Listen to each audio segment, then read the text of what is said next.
ஐயா சிவாய் நம்ம சொல்லுங்க. ஐயா சிவாய நமகையா. சொல்லுங்க ஐயா. இந்த ஒரு மேடை பாத்தீங்கன்னா மேடை போட்டு ஒரு வீசிக்கார ஒரு ஆளு, ம். இந்த ஒரு பேர் என்ன வேம்பு, என்ன வேம்பு? அவரை வந்து அவரை பாத்தீங்கன்னா சிறுதர் ரொம்ப வேம்புங்க. என்ன வேம்புங்கிறீங்க? தாங்க பாஜக ஆதரவாளர். அவரு பாஜக ஆதரவாளர் இல்லைங்க, அவர் ஒரு பார்ப்பனருங்க. அதுதாங்க பிரச்சனை உங்களுக்கு. சொல்லுங்க.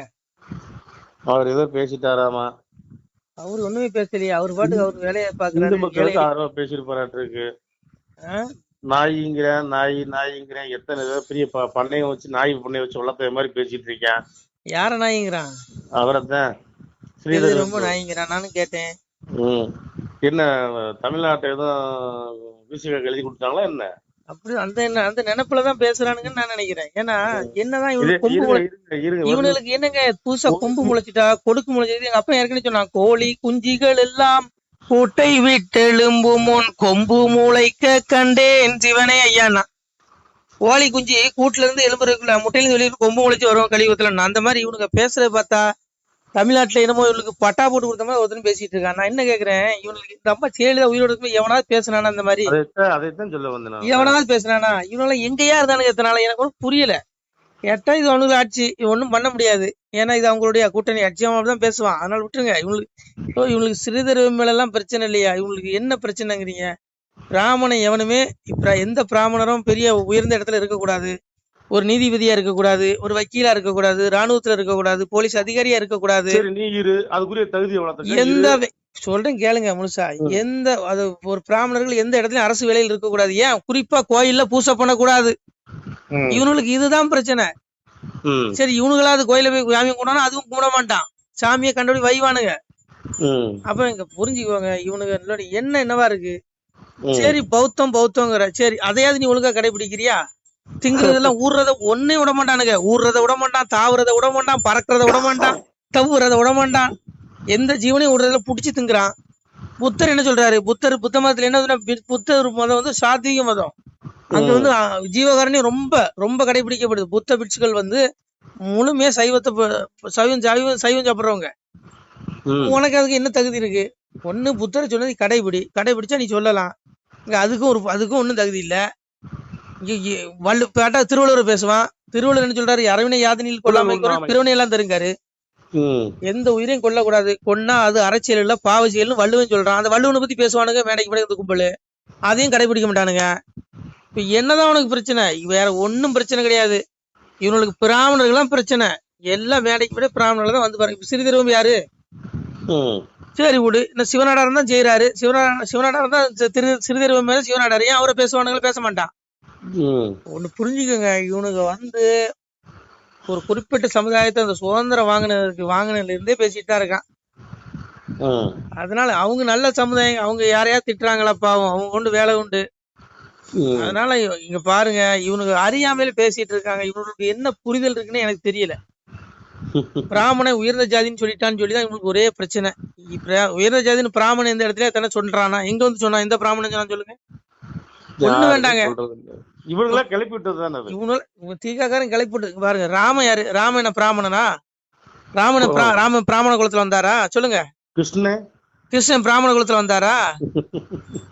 அப்போ பிராமண குலத்துல வராதவர்களை இன்னைக்கு அவங்கள பல்லக்குல தூக்கி வச்சு தோல்ல சுமக்கிறது பிராமணர்கள். அத இந்த புரிதல் இவனுங்களுக்கு இருக்கா? பிராமணர்கள் அவ்வளவு பெரிய சாதி வெறியர்களாக இருந்தால் ஏன் அவங்க கிருஷ்ணனை வணங்கணும்? ஏன் அவங்க ராமனை வணங்கணும்? சொல்லுங்க. இது அன்னைக்கு இவங்களுக்கு ஒரு புத்தி சொல்லணும். எங்க அப்பா இன்னைக்கு கலிநீச மன்னனுக்கு புத்தி சொன்னான். கலியன் காலம் பாருங்க, துரியோதனுடைய கடைசி பிறவி 7ஆம் பிறவி கலியன். இந்த கலியுகத்துல கலியனான் வந்தான். கௌரவம் கொடுத்த வரதெல்லாம் வாங்கிட்டு வந்துட்டான். வாங்கி சாதுக்களை கொடுமைப்படுத்தும் பொழுது எங்க அப்பன் இறைவன் நாராயணன் தோன்றி சொல்றான், பாலதிய சான்றோர் படுதுயரம் கண்டு மாலதிக கோபமுடன் மானிசனை பார்த்து கேளடா சூத்திரா உன் கிளையோட மாளுதற்கு வாழடா சான்றோரை வம்பு செய்து வாரதுதான் உந்தனக்கும் எந்தனக்கும் உற்றார் பெற்றோர்களுக்கும் நன்மை செய்த ஒரு சான்றோரை நீயும் தடிமூடடு செய்கிறது வானாளுக்கு இடறு வருமடா மானிசனை புத்தி சொல்றான். சாதுக்களை கொடுமைப்படுத்தாத, நீ சாதுக்களை கொடுமைப்படுத்தப்பட உன்னுடைய வானால் உன்னுடைய நீ மட்டும் இல்ல, உன் பிள்ளைங்க, உன் வாரிசுகள், உன் வம்சமே நரகத்துல விழுந்து உன்னுடைய ஆத்மா எல்லா உன்னுடைய வாரிசுடைய ஆத்மா எல்லாம் நரகத்துல விழுந்து ஆக்கினை தண்டனைக்குள்ளாகண்டாங்க. ஆனா கலியன் கேட்டானா? கேட்கல. அப்படியும் இறைவன் என்ன பண்றான்? எங்க புத்தி சொல்றான். கேட்டீரோ முன்னால் உள்ள என்ன பண்றான் இறைவன்?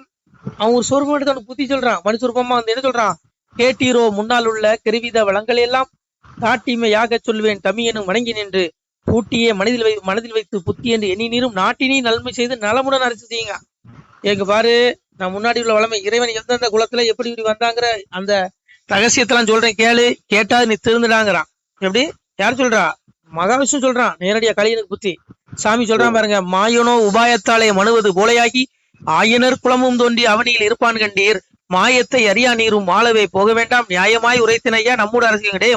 மாயனாகிய மகாவிஷ்ணு எந்த ரூபத்துல வேணாலும் எந்த குலத்துல வேணாலும் தோன்றி இருப்பான், மனுஷன கூட வந்திருப்பான். தயவுசெய்து அவசரப்படாத, அநியாயம் பண்ணாத, உன்னை அழிச்சிருவாங்கிறான். கேட்டானா? கேட்கல. மறுபடியும் சாமி புத்தி சொல்றான், எளிமையாங் குலங்கள் என்று எண்ணுற மனுவே அல்ல பழியென ஆதிநாதன் பார்க்கவே மாட்டார் ஐயா அழிவது யுகத்து காட்சி ஆனதால் வருவார் திட்டம் வலியுது இல்லை ஐயா மாறியே போவாருங்க. அதாவது கலியனே, இந்த குலம் இந்த கலியுகம் அழியறதுக்கு நாள் நெருங்கிட்டு, அதனால இறைவன் எந்த குலத்துல வேணாலும் வருவான். நீ வந்து இந்த குலத்துலதான் வருவான், அந்த குலத்துலதான் வருவான்னு நீ கற்பனை பண்ணாத அப்படின்னு யாரு? சாமியே புத்தி சொல்றாரு. மகாவிஷ்ணுவே நேரடியா தத்ரூபமா புத்தி சொல்றான். அப்ப சாமி சொல்றான், சாமி முன்னாடி வந்து அந்த அவதாரத்தை சொல்றாரு. தசரதன் மகவாய் மாயோன் சீமையில் வந்து தோன்றி புஜமூட பிறப்போர் கூட பிறந்ததும் கேட்டீலீரோ வசையுடன் மனுதான் என்று வாதிட்ட அரக்கன் தன்னை சிரசையுடன் அறுத்த செய்தி விளம்பியும் கேட்டீலீரோ. எங்க அப்பன் சொல்றான், அன்னைக்கு தசரதனுக்கு மகவாய் வந்தான், மகனாக பிறந்தான், ராமனா வந்தான். அன்றைக்கு தன்னை மனிதன் என்று சொன்ன அந்த அசுர பையன் ராவணனே சிரசை அறுத்தான், அதை நீ அறியலையா அப்படிங்கிறான். அப்படியும் புத்தி வரல. அப்போ அவன் சொல்றான், கலியன் சொல்றான் பாருங்க, வேதமாம் கலைகள் தேர்ந்த மேல்குளம் அதிலே மாயன் சீதமாய் பிறவா வண்ணம் சிறுகுளம் புக்குவாரோ ஏதடா இந்த வார்த்தை யாருக்குமே பகரா போடா பாதகா இந்த புத்தி எனக்கே பகரவே வந்தாய் போடா. வேதமாம் கலைகள் தந்த வேதியர் குலத்துல இறைவன் பிறக்காமல் சீதமாய் பிற சிறு குலத்துல எப்படிதான் வருவான்னு கலியன் சொல்றான், இறைவன்ட்டே சொல்றான். அப்போ சாமி சொல்றாரு, தெய்வகி வயிற்றிலுற்று ஸ்ரீகிருஷ்ணர் எனவே தோன்றி வைவசு தேவன் பெற்ற மனுவன வளங்கள் நாட்டி நெய் இடை வழியில் சேர்ந்து நெருடிருமா ஞானம் செய்தவர் கஞ்சந்தனை அழித்து அன்னைக்கு தெய்வீக யோசிச்சு அன்னைக்கு 1000 குலத்துல யாதவர் குலத்துல கண்ணனாக வந்தாண்டா தெய்வீட்டு ஸ்ரீகிருஷ்ணன் நாம கொண்டு இறைவன் வந்து அதை நீ அறியலையான்னு கேக்குறான். அப்போ அதுக்கு அவன் சொல்றான் பாருங்க, நித்தம் முன்னாள் இந்த திமுக கட்சி அரசியல்வாதிகள் மாதிரி மந்திரிகள் மாதிரி சொல்றான், நித்தம் முன்னாலே லட்சம் நேடிய பொன்களிட்டு சத்திர சாலை தோறும் தர்மமும் அளித்துனாமல் சித்திர திருநாள் நித்தம் செய்கிற குலத்தை தள்ளி நித்தியம் வேலை செய்யும் இலிகுலம் புக்குவாரோங்க. ஏண்டா நாங்க பெரிய பெரிய அபிஷேகங்கள் ஆராதனைகள் பூ மாலை பட்டு வஸ்திரம் தாம்பூலத்துல வச்சு கொடுக்குறோம், பொன்கள் தங்கம் கொடுக்குறோம், அப்படிப்பட்ட எங்க குலத்துல வராம சாதாரண இலி குலத்துல இறைவன் வரவானான்னு எனக்கு கலியன் சொல்றான் இறைவனுக்கு.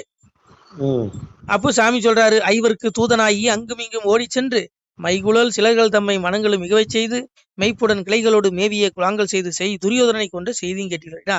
அன்னைக்கு பஞ்சபாண்டவர்களுக்கு தூது போனா எங்க அப்பன் போய் சார் அன்னைக்கு மணிய சாமி சொல்றான், ஒருத்தர் எப்படி சொல்ல சாமி ஒரு சொருபத்துல இருந்து சொல்றான்னு வச்சுக்கோங்களேன். அவனுக்கு அன்னைக்கு பஞ்சபாண்டவர்களுக்கு தூது போனான், குருநாடு பட்டம் சுட்டினான், அப்ப துரியோதனை கொண்டான், அது ஒண்ணு தெரியலையான்னு கேக்குறான். அப்பன்னு சொல்றான், அப்ப கலியும் சொல்றான், சாமிகிட்டே சொல்றான், பிரம்மனை ஒப்பாஞ்சாதி பிராமண குலத்தை தள்ளி ஸ்ரீராமனும் மற்றொரு தண்ணில் சேருவது திடனோ இல்லை வரகமாய் உதித்தமாயன் மனுவென பிறக்க மாட்டார் ஏதடா இந்த வார்த்தை என் முன்னே சொல்லிட்டாங்கிறான்.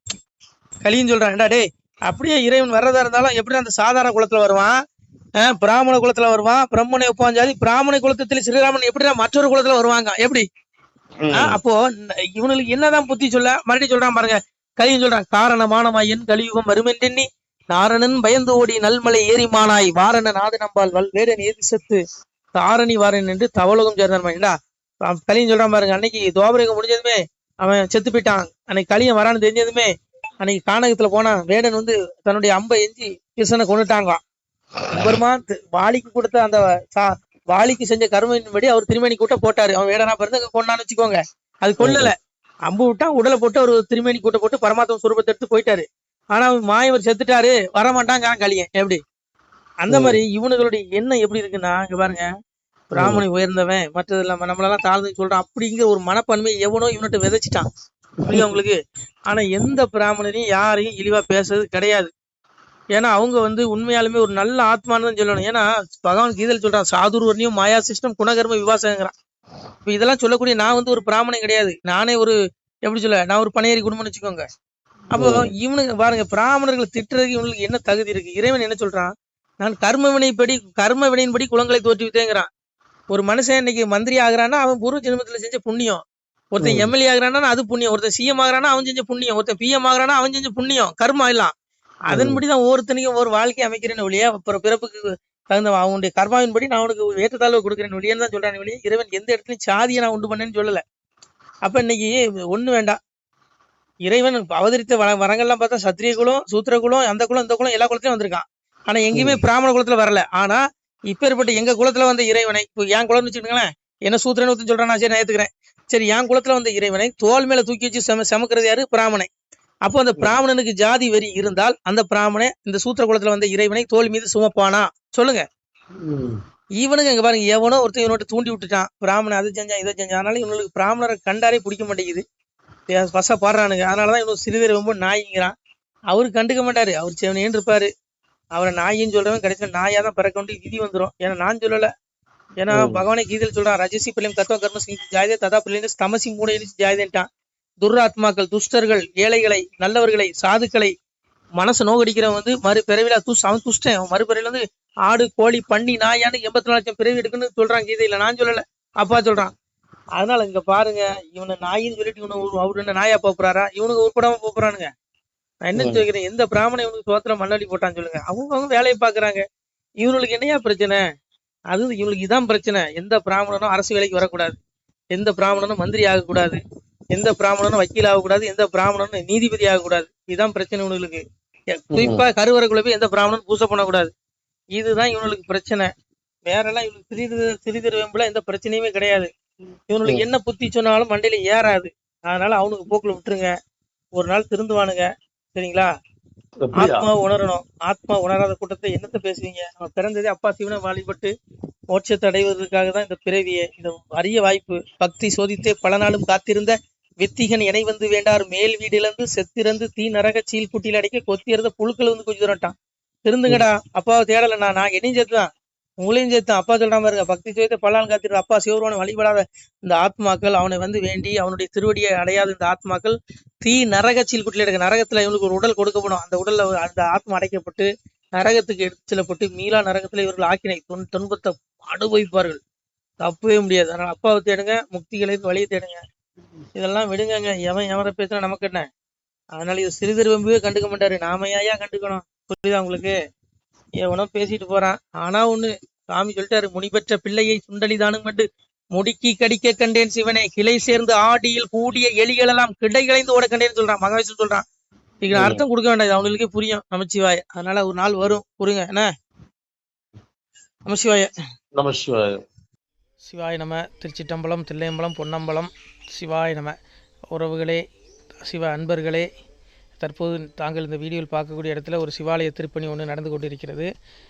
இந்த இடத்துல பார்த்தீங்கன்னா முன்பு ஒரு காலத்தில் வந்து ஒரு சிவாலயம் இருந்திருக்குது. அதாவது இந்த ஏரியா வந்து இப்போ வந்து ஒரு தென்னை மரங்கள், பனைமரங்கள் சூழ்ந்த காடாக இருக்கிறது. முன்பு ஒரு காலத்தில் இங்கே ஒரு ஊர் இருந்ததாக சொல்கிறாங்க. ஆனால் இப்போது சுற்று வட்டாரத்தில் 5 கிலோமீட்டர் சுற்றுலாவில் ஊரே கிடையாது, காடு. இப்போ இந்த இடத்துல ஒரு சிவாலயம் வந்து அமையிருக்கிறது. இந்த சிவாலயத்தில் வந்து இருந்த அந்த சாமியுடைய திருமேனியை வந்து எடுத்து வச்சிட்டோம். திருப்பணி முடிஞ்சதுக்கப்புறம் பிரதிஷ்டை பண்ண இருக்கிற உறவுகளே, தற்போது இந்த வீடியோ பார்க்கக்கூடிய உறவுகள் தங்களால் முடிந்தால் ஒரு சின்ன உதவி செஞ்சு கொடுங்க. எங்கள் இடத்துல பொருளாதாரம் இல்லை, அதனால் பார்த்திங்கன்னா அந்த வேலையெல்லாம் அப்படியே நின்று போச்சு. பாருங்கள், இந்த அப்படியே பாதியிலே நிற்கிது இந்த சிவாலய திருப்பணி வந்து. பக்த கோடிகள், அன்பு உள்ளங்கள், தயவுசெய்து நீங்கள் உதவி செய்ய விருப்பமுள்ள உறவுகள் உதவுங்க. உங்களுக்கு கோடி புண்ணியம் கிடைக்கும். இந்த சாமியோடைய அருள் அனுகிரகம் உங்களுக்கு கண்டிப்பாக கிடைக்கும். இது வந்து ஒரு புகழ்பெற்ற சிவாலயம் கூட சொல்லலாம். சாமியோட திருமேனியை எடுத்து வச்சிட்டோம்.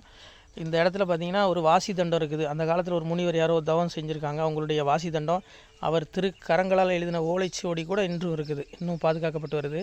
அது கோயில் திருப்பணி முடிஞ்சதுமே அதையும் நாங்கள் அந்த வழிபாட்டுக்கு வச்சுடுவோம். இந்த சிவாலய திருப்பணி வந்து சாமி திருநாமம் வந்து முக்தீஸ்வரர் அப்படிங்கிற திருநாமத்தில் வழங்குறாரு. நெல்லை மாவட்டம் நாங்குநேரி தாலுகாவில் இந்த சிவாலயம் அமைய இருக்கிறது உறவுகளே. இந்த வீடியோ பார்க்கக்கூடியவங்க ஒரு 2 பேருக்காவது கொஞ்சம் ஷேர் பண்ணுங்கள். இந்த வீடியோ பார்க்கக்கூடிய யாராவது ஒரு சின்ன உதவி செஞ்சால் இந்த ஆலய திருப்பணி வந்து கண்டிப்பாக நாங்கள் வெற்றிகரமாக முடிச்சுடுவோம். பாருங்கள், அந்த வேலை எல்லாமே அப்படியே நிற்கிது. கல்லெல்லாம் இறக்கி போட்டிருக்கோம். இன்னும் நிறைய கற்கள் தேவைப்படுது. சுவாமியோடைய அந்த திருக்கோபுரம் பார்த்திங்கன்னா லிங்க வடிவிலே அமைக்க இருக்கிறோம். உதவுங்கள் உறவுகளே. உங்களுக்கு அப்பா சிவபெருமானுடைய அருள் நிச்சயம் கிடைக்கும்.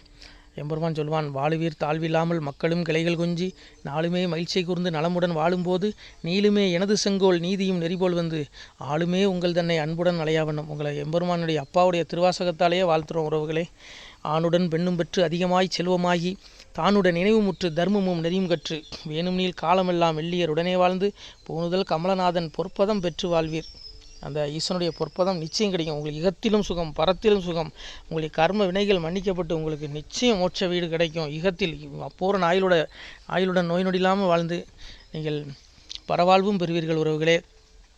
மக்களே, நீங்கள் எல்லாம் வாழ்பொன்னம் பதியிற் சென்று முக்கியமான யுகநில மதிலே தன்னால் கக்கிய பொன்கள் ஸ்வர்ணம் கைமணம் குளிர அன்னம் பொக்கிஷம் நிறைய வைத்து புகழ உண்டு இனிதாய் வாழ்வீர். இந்த இகவாழ்வும் பரவாழ்வும் உங்களுக்கு சுகப்பட அப்பன் ஈசனர்களால் வாழ்த்துகிறோம். இந்த திருப்பணிக்கு உதவி செய்ய ஒரு ஜிபே எண் சொல்கிறோம். இந்த எண்ணில் நீங்கள் உதவலாம். நீங்கள் இந்த எண்ணிலேயே நீங்கள் தொடர்பு கொள்ளலாம். ஜிபே, ஃபோன்பே, வாட்ஸ்அப் எல்லாம் இந்த நம்பர் தான். 93 85 44 31 06 93 85 44 31 06. இந்த எண்ணில் நீங்கள் உதவலாம், தொடர்பும் கொள்ளலாம். வாட்ஸ்அப்பு இந்த எண்ணு தான், ஜிபே இந்த எண்ணு தான் உறவுகளே.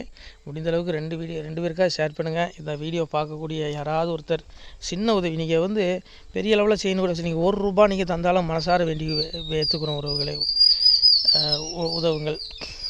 முடிஞ்ச அளவுக்கு ஷேர் பண்ணுங்கள். நன்றி. சிவாய நம. திருச்சிற்றம்பலம், தில்லையம்பலம், பொன்னம்பலம். உறவுகளே, நம்ம இந்த இடத்துல வாழ்ந்து மறைந்த ஒரு சித்த மகாபுருஷர் பயன்படுத்திய பல 100 ஆண்டுகளுக்கு முன்பு உள்ள வாசி தண்டம் ஒரு சித்த மகாபுருஷர் பயன்படுத்தியது.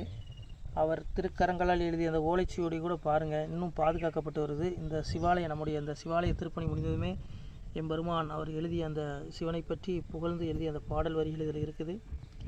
இந்த வாசி தண்டம் அவர் பிரதிஷ்டை செய்த அந்த லிங்க திருமேனியையும் இந்த இடத்துல நாம் இந்த ஆலயம் கட்டி நாம் பிரதிஷ்டை செய்திருக்கிறோம். அனைவரும் இந்த ஆலய பிரதிஷ்டைக்கு கண்டிப்பாக வரணும். முடிஞ்ச அளவுக்கு வீடியோ பார்க்குறவங்க உதவி பண்ணுங்கள் உறவுகளை. பொருளாதாரம் இல்லாமல் திருப்பணி நின்று போச்சு. முடிஞ்ச அளவுக்கு ஷேர் பண்ணுங்கள், உதவுங்க. நன்றி. நம சிவாய. திருச்சிற்றம்பலம், தில்லையம்பலம், பொன்னம்பலம். இந்த புண்ணிய பலன் தங்களுக்கு கோடான கோடியாக வரும் உறவுகளை. நம சிவாய.